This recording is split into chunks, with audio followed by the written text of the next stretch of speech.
Hello, everyone. Welcome back. This is Randall Geek. So we have some great news here regarding Verizon. The link for this article is coming from Fierce Network, and I will provide it for you down below in the description so you can take a look at it on your own if you'd like and use it as a reference for the discussion of our video today. All right, so Verizon 4G and 5G are set to take off in 35 U.S. Air Force bases in 2025. So some great news here. Verizon is once again serving its largest U.S. military customer with 4G and 5G updates across 35 U.S. Air Force bases. This is part of Verizon's plan to roll out 5G in 84 Air Force and Space Force bases by the year 2028. And they're saying a hybrid 5G network could be used in security-sensitive areas like work centers, and SNS Telecom analyst told them. So Verizon rolling out their 4G and 5G enhancements at 35 Air Force bases for its biggest 5G customer within the Department of Defense, the DoD, according to consultancy SNS Telecom and IT. So they're saying the engagement with Verizon is part of a broader effort, the DAF Long-Term Evolution 5G Initiative, which will bring 5G connectivity to 84 Air Force and Space Force installations by the year 2028. They're saying in addition to Verizon, Bolden Networks and other providers are also involved. So there's going to be a lot of teaming up there. So Verizon told Fierce, where we're getting this article from, back in 2023, Verizon Business announced close to $3.78 billion in contract awards with the U.S. DoD.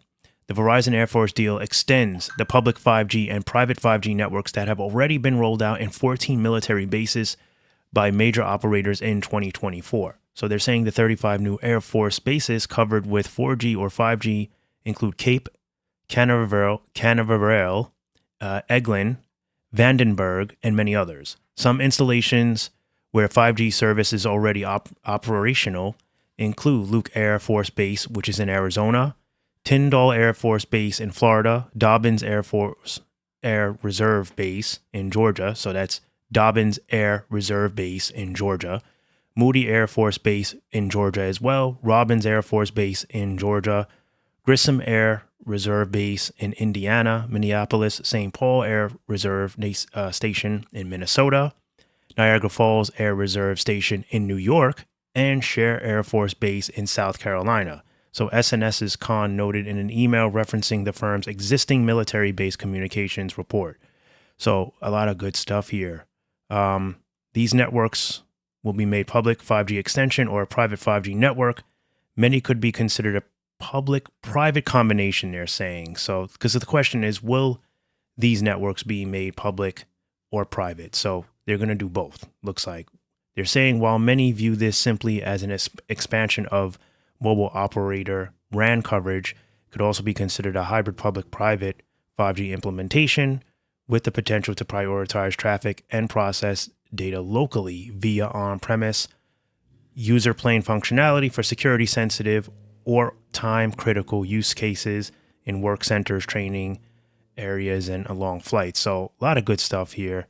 Once again, Verizon being chosen, continuing the good vibes, passing along their 5G to the U.S. military.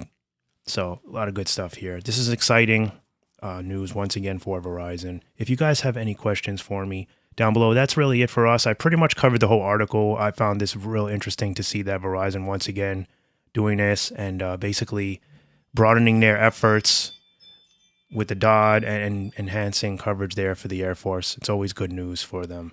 As always, thank you for stopping by and watching, and I'll catch you in the next one. Bye for now.